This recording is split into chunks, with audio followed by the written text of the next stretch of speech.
మన ప్రభు అయిన యేసుక్రీస్తు పరిశుద్ధ నామములో ఈ పాడ్కాస్ట్ ద్వారా వాక్యం ప్రతి వారికి నా హృదయపూర్వకమైనటువంటి వందనాలు. దేవుడు మిమ్మను దీవించునుగాక. మత్తయి సువార్త 28వ అధ్యాయము 20వ వచనం చివరి మాట, ఇదిగో నేను యుగ సమాప్తి వరకు సదాకాలము మీతో కూడా ఉన్నానని వారితో చెప్పాను. ఇక్కడ చదివినటువంటి వాక్య భాగంలో ప్రభు శిష్యులతో మాట్లాడుతున్నటువంటి మాట, నా శిష్యులారా, నా అడుగుజాడలలో నేను మీకు తెలియచేసిన ఆజ్ఞలను అనుసరించి జీవించు వారులారా, మీతో నేను ఎప్పుడు తోడుగా ఉన్నాను. అది ఒక సంవత్సరము కాదు, ఒక మాసము కాదు, ఒక గడియ కాదు, ఒక ప్రాంతమని కాదు, గాని నేను యుగ సమాప్తి వరకు కూడా సదాకాలము ఉన్నాను. మీ ప్రతి విషయంలో నేను మీకు తోడుగా ఉంటాను. మీ ప్రతి అవసరతలలో నేను మీకు తోడుగా ఉంటాను. మీ ప్రతి క్రియలో నేను మీకు తోడుగా ఉంటాను. మీ ప్రతి ఆలోచనలలో నేను మీకు తోడుగా ఉండి సహాయమును చేస్తాను. నేను మరణించితిని గాని ఇదిగో సజీవుడినై ఉన్నాను. నేను ప్రాణం పెట్టుటకు మరియు దానిని తిరిగి తీసుకున్నటకు అధికారం కలిగిన వాడను, శక్తి కలిగిన వాడను, ఆధిపత్యము కలిగిన వాడను, సర్వశక్తిమంతుడను అని తనను తాను ప్రత్యక్షపరుచుకుంటూ ప్రభు శిష్యులను ప్రోత్సాహపరుస్తూ ధైర్యపరుస్తూ వారి పరిచర్యను ఇంకా ప్రగతి పదంలో నడిపించబడడానికి వారికి కావలసినటువంటి ఆలోచనలను, ప్రోత్సాహపు మాటలను ప్రభు వారికి అనుగ్రహిస్తున్నారు. నేటి వాక్యం ఉంటున్నటువంటి నా ప్రియ సహోదరులారా, ఆ మాట నాడు అపోస్తలులైనటువంటి శిష్యులకు మాత్రమే కాదు గాని నేడు ఎందరైతే ఆయనను అనుసరిస్తున్నారో, ఆయన రక్తంలో కడగబడి ఉన్నారో, ఆయన కొరకు జీవిస్తున్నారో, ఆయన మీద విశ్వాసం కలిగి ఉన్నారో, ఆయన రెండవ రాకడ కొరకు నిరీక్షణ కలిగి ఉన్నారో, అట్టి వారికి ఆయన సెలవిస్తున్నటువంటి మాట, ఇదిగో యుగ సమాప్తి వరకు నేను మీతో కూడా ఉన్నాను, సదాకాలము ఉన్నాను. ఇక్కడ చదివినటువంటి వాక్య భాగంలో ఇది మత్తయి సువార్త చివరి అధ్యాయము చివరి మాట. మరి ఇదే మత్తయి సువార్త మొదటి అధ్యాయంలో మనం చూసినట్లయితే 1వ అధ్యాయము 22వ వచనం, ఇదిగో కన్యక గర్భవతి అయి కుమారుని కనును, ఆయనకు ఇమ్మానుయేలును పేరు పెట్టుదురు అని ప్రభువు తన ప్రవక్త ద్వారా పలికిన మాట నెరవేరునట్లు ఇదంతయు జరిగెను. ఇమ్మానుయేలును పేరునకు భాషాంతరమున దేవుడు మనకు తోడని అర్థము.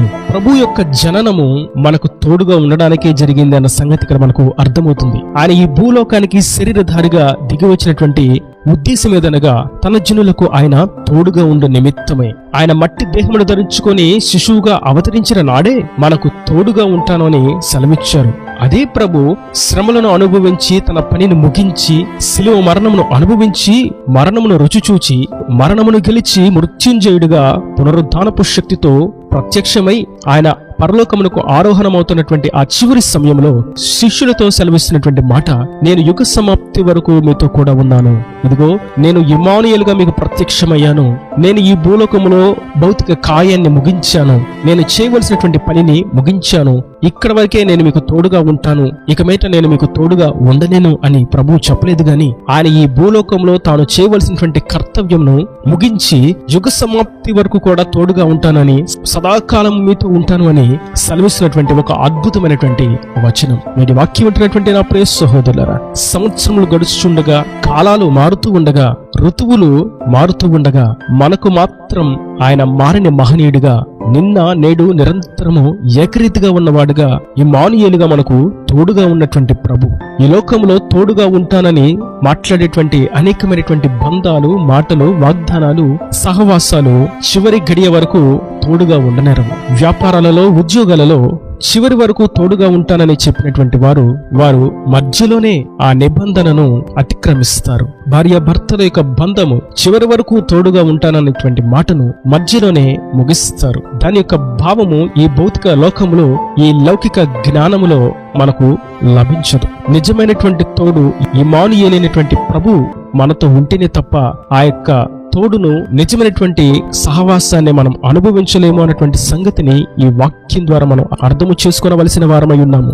సంవత్సరం ప్రారంభం నుండి సంవత్సరం ముగింపు వరకు ఆయన తోడుగా ఉన్నవాడు, మరియు నూతన సంవత్సరమును కూడా తోడుగా ఉండి నడిపించేవాడు. ఇక్కడ మనం గమనించినట్లయితే యుగ సమాప్తి వరకు నేను మీతో కూడా ఉన్నాను, లేదా ఇమ్మానుయేలుగా నేను మీతో ఉన్నాను అని చెప్పిన ప్రభు ఏ యొక్క గుణలక్షణాన్ని బట్టి వారితో ఆ మాటను మాట్లాడారు, ఎటువంటి అర్హత, యోగ్యత కలిగి ఉండాలి అని చూసినట్లయితే ఆ 28వ అధ్యాయం 20వ వచనం ప్రారంభంలో చూసినట్లయితే, నేను మీకు ఏ సంగతులను ఆజ్ఞాపించితినో వాటన్నిటినీ గైకొనవలనని వారికి బోధించుడి. ఇదిగో నేను యుగ సమాప్తి వరకు సదాకాలము మీతో కూడా ఉన్నానని వారితో చెప్పుడి. ఇక్కడ జాగ్రత్తగా మనం గమనించినట్లయితే ఎవరైతే ఆయన ఆజ్ఞలను గైకొంటారో, ఆయన ఆజ్ఞానుసారంగా జీవిస్తారో అట్టి వారికి ఆయన తోడుగా ఉంటాడు. ఒకవేళ ఆయన ఆజ్ఞలను ప్రక్కన పెట్టి వారి సొంత ఆలోచనలతో ముందుకు ప్రయాణం చేసినట్లయితే ఆయన వారికి తోడుగా ఉండడు. మనం ఆయన తోడును కోరుకున్నట్లయితే మనము ఆయన ఆజ్ఞలను గైకొనవలసిన వారమై ఉన్నాము.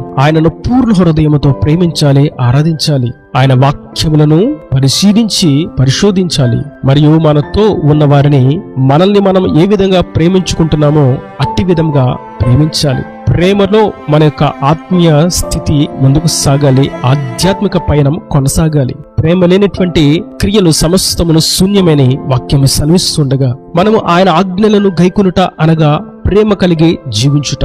కోపములను, ఉద్రేకములను, ఈర్ష్యలను, అసూయలను, కక్షలను, వ్యభిచారమును, దొంగతనమును, ధనాపేక్షను, అధిక లాభములను, వడ్డీ వ్యాపారములను, లంచాలను, కాముకత్వమును, మోహపు చూపులను, సమయాన్ని దొంగిలించేటువంటి విషయాలను, ముసలమ్మ ముచ్చట్లను మనం విసర్జించవలసిన వారమై ఉన్నాము. వాటిని బట్టి ఇంకను అతిశయిస్తూ ఉంటే గర్వము, అహంకారము అనేటువంటి అపవాది బంధకాలు బంధించి వేసి సంవత్సరం క్రొత్తగా ఉన్నప్పటికీ బ్రతుకు మాత్రం ప్రాతగానే ఉంటుంది. ప్రభు సెలవిస్తున్నటువంటి మాట, మీరు నా ఆజ్ఞలను గైకొన్నట్లయితే ఇప్పటి వరకు ఉన్నటువంటి అవిధేయమైనటువంటి క్రియలను, అతిక్రమములను, అక్రమములను విడిచిపెట్టినట్లయితే నేను మీకు తోడుగా ఉంటాను.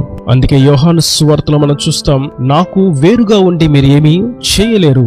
అవును, ఆయనకు వేరుగా ఉండి ఏదైనా సాధిద్దాము అని అనుకున్నట్లయితే అది 100% విఫలము కావాల్సి వస్తుంది. ఆయన తోడుగా ఉంటే చిన్న కార్యమైన గొప్ప ప్రతిఫలమును తీసుకుని వస్తుంది. ప్రభు మనకు నేటి దినాన ఇమ్మానుయేలుగా ప్రత్యక్షమై ఉండగా, ఆయన మనకు తోడుగా ఉంటాను అని సెలవిచ్చి ఉండగా, ఆయన తోడుతో మనం సంవత్సరములను దాటుదాము, నూతనమైనటువంటి కార్యాలను అనుభవిస్తాము. మన పితరులకు ఆయన తోడుగా ఉండి చేసినటువంటి కార్యాలను మనం తలంచినట్లయితే ఎన్నో ఆశ్చర్యమైనటువంటి విషయాలు మనం గమనిస్తాం. అబ్రహాముతో ప్రభు అన్నారు, నేను నీకు తోడుగా ఉన్నాను అని. అబ్రహాముకు తోడుగా ఉన్న ప్రభు అబ్రహామును అంతకంతకు ఆశీర్వదించి బహు విస్తారమైనటువంటి సంపదతో దీవించాడు, వర్ధిలింప చేశాడు.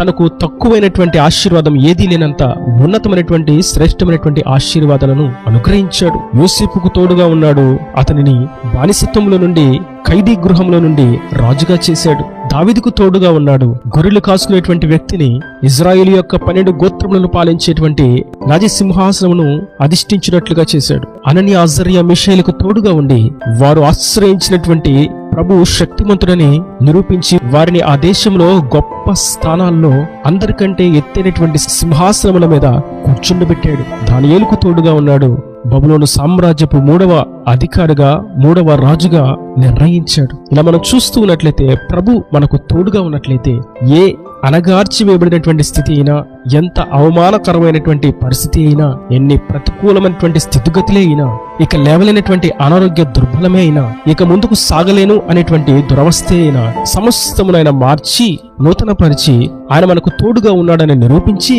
గొప్ప భీకరమైనటువంటి అద్భుతములు జరిగించి ఆయన సాక్షులుగా తేజరిల్లింప చేస్తాడు. యెహోవా ఒక వ్యక్తికి తోడుగా ఉంటే ఎటువంటి కార్యాలను అనుభవిస్తారన్నటువంటి సంగతిని మన జీవితంలో ఆయన చేసి అనేకులకు మాదిరికరంగా మనను నిలబెడతాడు. ఆయన నామమునకు గొప్ప మహిమను ఆరోపించుకుంటారు. కనుక అట్టి విధంగా మనం ఆయన తోడుతో మన యొక్క ఆత్మీయ యాత్రను కొనసాగిద్దాం. ఆధ్యాత్మికంగా ఆయన సహవాసంలో ముందుకు సాగిపోదాం. ఆయన ఉండు నిత్య రాజ్యానికి వారసులుగా చేర్చబడదాం. ఈ నా దేవుని మాటలు ప్రతి వాని హృదయంలో నీరుకట్టి ఫలింపు చేయను గాక. ఆమేన్. God bless you. తలలో వంచి కన్నులు మూసినట్లయితే మీ కొరకు చిన్న ప్రార్థన. ప్రేమ స్వరూపి కరుణ కటాక్షముల తండ్రి, నా ప్రభువా, ఈ వాక్యాన్ని ప్రతి వారిని మీరు నిండాలుగా దీవించండి, ఆశీర్వదించండి. సంవత్సరములు గడుచు ఉండగా మీ తోడు మాకు కావాలని మీరు సెలవిచ్చారు. మీ తోడుతోనే ఏదన్నా మేము జయించగలము, సాధించగలము, పొందుకునగలము అని మీరు సెలవిచ్చారు. అట్టి విధంగా ఈ వాక్యాన్ని ప్రతి వారు ఇమ్మానుయేలైనటువంటి నిన్ను పొందుకొని రక్తంలో కడగబడి నీ సహవాసములోకి నీ తోడు కలిగి జీవించినట్టుగా కృప దయచేయండి. ఇంకా ప్రతి వారిని మీరు ఆశీర్వదించండి. ఇంకా వారి ప్రతి అవసరతను, అక్కరను నీ మహిమలో తీర్చి నీ రాకడ రాజ్యాన్ని సిద్ధపరచమని యేసు పరిశుద్ధ నామమున ప్రార్థించి వేడుకుంటున్నాను తండ్రి. ఆమేన్. ఆమేన్.